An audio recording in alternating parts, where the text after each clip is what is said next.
In your career or playing sports, you ever felt like you just weren't the right person for everybody to be watching, or you can't believe that you're in the position that you're in? That is what we call imposter syndrome. And today we're going to take a look at it and talk a little bit more in depth on effective ways to overcome imposter syndrome and what it actually is. Welcome back to the Marcus Allgood Show. I appreciate everybody listening and watching. Today we're going to talk about imposter syndrome, and we have all been there. I know I have, and it's not a good feeling. I've been in it in my career, in sports, definitely in CrossFit, and it's just one of those feelings that you don't think that you belong there, and really you actually do belong there. So imposter syndrome is a psychological pattern where individuals doubt their accomplishments and fear of being exposed as a fraud, despite evident success and external proof of their competence. Those experiencing imposter syndrome often attribute their success to luck or external factors rather than their own skill and effort. The phenomenon can affect anyone regardless of their job, career level, or status, but is particularly common among people who are embarking on a new challenge or who find themselves in a diverse or competitive environments. Going into CrossFit, I didn't know how good I was until I quit CrossFit, really. Yes, I climbed up the leaderboard, got really close to going to the games. I made it to the Granite Games. But I still had that doubt in my head that I wasn't good enough. That I can't believe I'm here. I can't believe I'm getting this close. Why am I the one getting this close? And just same with the career. A lot of times I couldn't believe that I was in the position I was in, especially going into the assistant manager. Like, why did they pick me for it? Like, you just never. There's this feeling that you think you're supposed to have when you get this new position, and that feeling never comes when you get that position. And when it doesn't come, you think to yourself, I don't belong here. This isn't for me. I can't believe they picked me. And it's not that. It's just you've built up this feeling that you're supposed to have by looking at the other assistant manager or looking at this other CrossFitter or looking at this NFL star or high school football star, that you think this person has this feeling inside them that they are like, man, I made it. And it's just like this fireworks and everything go off.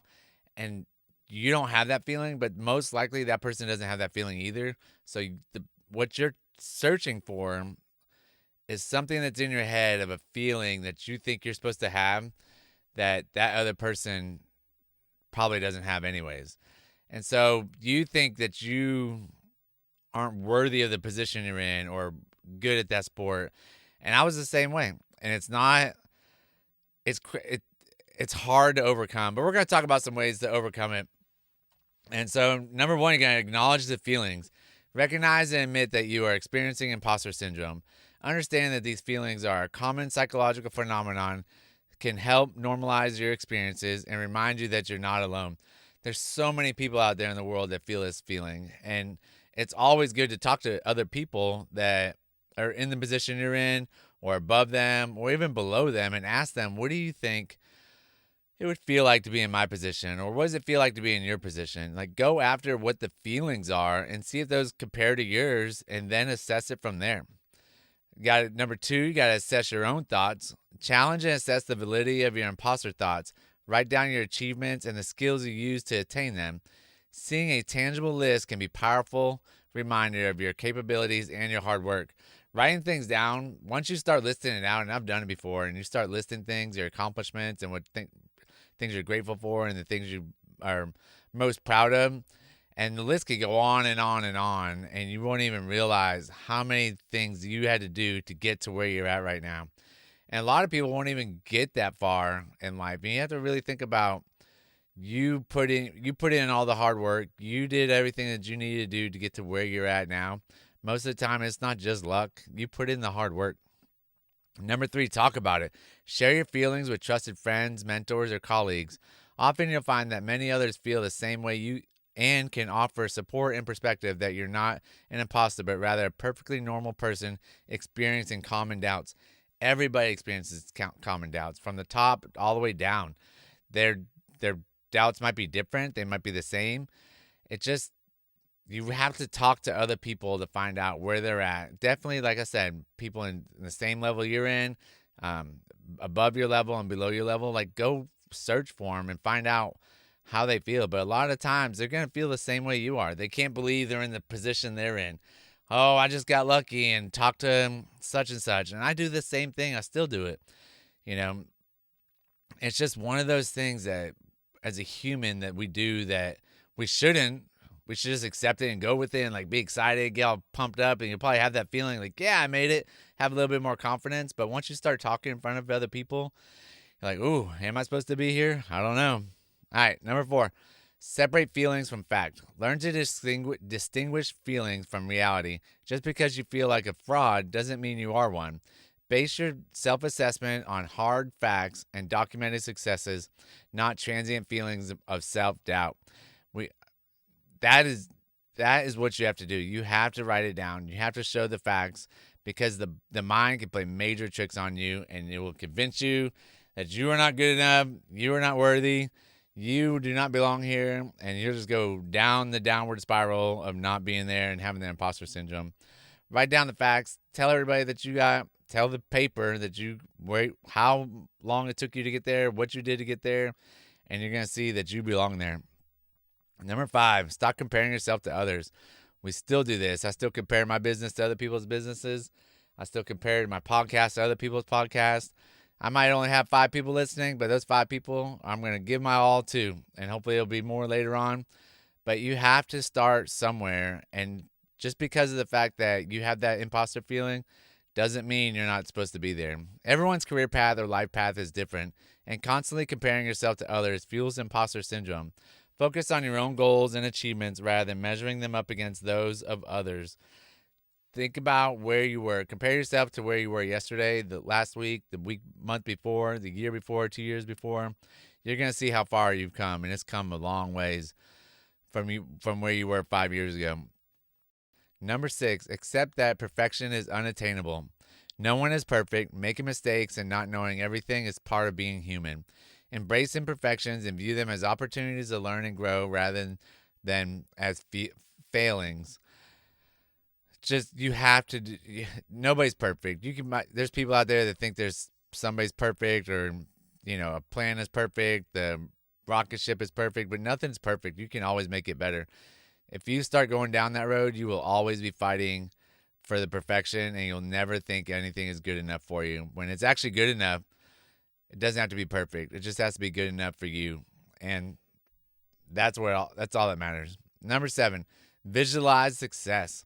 Spend time visualizing yourself succeeding in your roles and projects.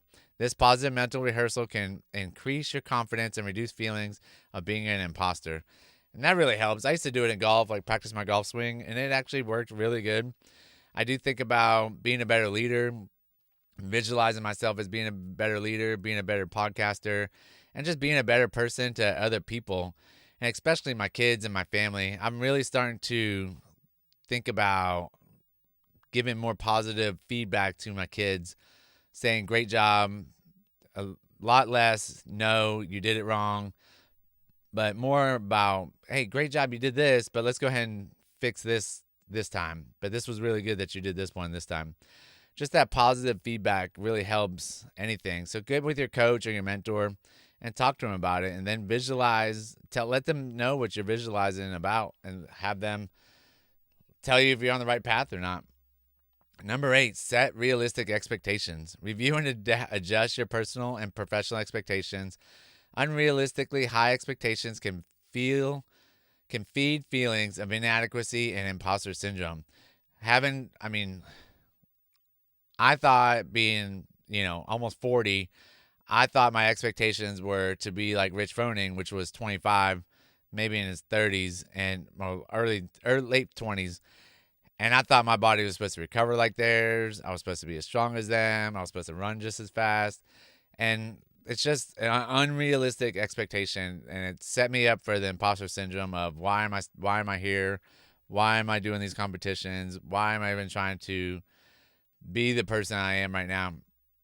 So think about the expectations that you want to set for yourself and set them. And when you beat it, make new expectations and keep going. Number 9, counseling or therapy. If imposter feelings are deeply rooted and affected your mental health or job performance, seeking professional counseling can be beneficial. Therapists can help you work through underlying issues that can contribute to these feelings. Find somebody that you can talk to. I mean, it doesn't have to be a counselor or a therapy. It could be a mentor doing the same thing, but find somebody that you need to talk to figure out what's going on with you and how you can overcome it. If these other 9 things don't work. And number 10, celebrate your successes. Regularly acknowledge and celebrate your success, no matter how small.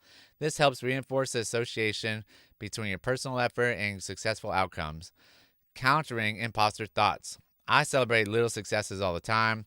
You know, PR, or not even PR, just lifting the weights, going on a run, waking up every day, waking up without an alarm. You know, in my head, I'll celebrate a success if I make a positive comment towards one of the employees or my own kids or my wife, things like that. Like, good job. I'm glad you went ahead and told them that they were doing a good job. It really helps out. It lets you know that you're doing the right thing, and your brain really appreciates you celebrating the success that's just not working for the heck of it. So in conclusion, overcoming imposter syndrome involves a combination of self-awareness, cognitive behavioral changes, and sometimes external support. By actively employing these strategies, you can start to decimate the false beliefs that fuel imposter syndrome and build a more realistic self-image of your professional identity and achievements. Good luck to everybody going out there crushing it. Don't fall into the imposter syndrome, and when you do, get yourself out of it. And I really appreciate everybody listening, and I'll talk to you on the next one. Thanks a lot. Bye.